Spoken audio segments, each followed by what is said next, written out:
জনসাধারণের সর্বদা পাশে থাকতে এবারে এক জনসংযোগ কর্মসূচি গ্রহণ করা হলো মানিকচকের ভূতনির দক্ষিণ চণ্ডীপুরে। রাজ্যের জনকল্যাণমুখী কর্মসূচি সম্পর্কে জনতার দরবারে পৌঁছে দিতে বিশেষ উদ্যোগ গ্রহণ করলেন মানিকচক পঞ্চায়েত সমিতির খাদ্য ও সরবরাহ দপ্তরের কর্মাধ্যক্ষ রানী মণ্ডল। তার উদ্যোগে দক্ষিণ চণ্ডীপুরের 16 নম্বর পঞ্চায়েত সমিতি এলাকায় এক ডাকে বিধায়িকা সাবিত্রী মিত্রের প্রতিনিধি রানী কর্মসূচির সূচনা হলো রবিবার। এই কর্মসূচির মাধ্যমে এলাকার সাধারণ মানুষের বাড়ি বাড়ি পৌঁছে তাদের সুবিধা অসুবিধার কথা শুনবেন মানিকচক পঞ্চায়েত সমিতির কর্মাধ্যক্ষ রানী মণ্ডল। সেই সমস্যাগুলি নথিভুক্ত করে তারপর তার সমাধানও করবেন তিনি। এছাড়াও রাজ্য সরকারের একাধিক জনকল্যাণমুখী প্রকল্প সম্পর্কে সাধারণ মানুষকে অবগত করতেও এই বিশেষ উদ্যোগ গ্রহণ করা হয়েছে বলে জানিয়েছেন তিনি।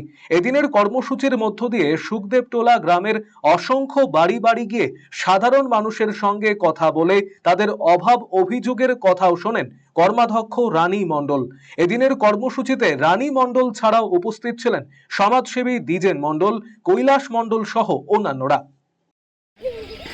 আমরা আজকে দক্ষিণ চণ্ডীপুর 16 নম্বর পঞ্চায়েত সমিতি সুখদেবটোলা বুধে এসেছি।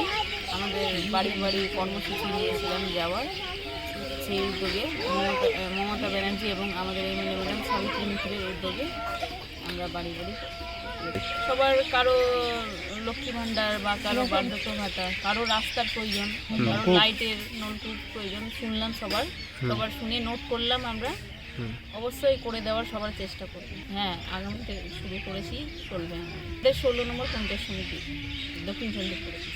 অপরদিকে এই উদ্যোগ সম্পর্কে ঠিক কি জানিয়েছেন স্থানীয় সমাজসেবী তথা তৃণমূল নেতা কৈলাস মণ্ডল, সে বিষয়ে শোনাবো আপনাদের। আমাদের রাজ্যের মাননীয় মুখ্যমন্ত্রী মমতা ব্যানার্জির উদ্যোগে এবং আমাদের মানিকচকের বিধায়িকা শ্রীমতী সাবিত্রী মিত্রের প্রচেষ্টায় আমাদের দক্ষিণ চণ্ডীপুরের যে 16 নম্বর পঞ্চায়েত সমিতির যে কর্মাধ্যক্ষ রানী মণ্ডল, তার সহযোগিতায় আমরা পাড়ায় পাড়ায় সমস্যা সমাধানের কর্মসূচি গ্রহণ করেছি।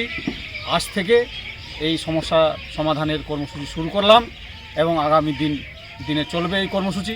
সামনে দুয়ারে সরকার আছে, সেই দুয়ারে সরকারে আমরা সেই প্রকল্পগুলো আমরা গ্রামে মানুষকে বলছি, মা বোনদেরকে। তাদের অনেকগুলো সমস্যাও আমরা শুনলাম। হ্যাঁ, রাস্তা আর এখানে সমস্যা আছে, সেটা পঞ্চায়েত সমিতির উদ্যোগে সেই রাস্তা রানী মণ্ডল গ্রহণ করেছে এবং খুব শীঘ্র সেই কাজ শুরু হবে।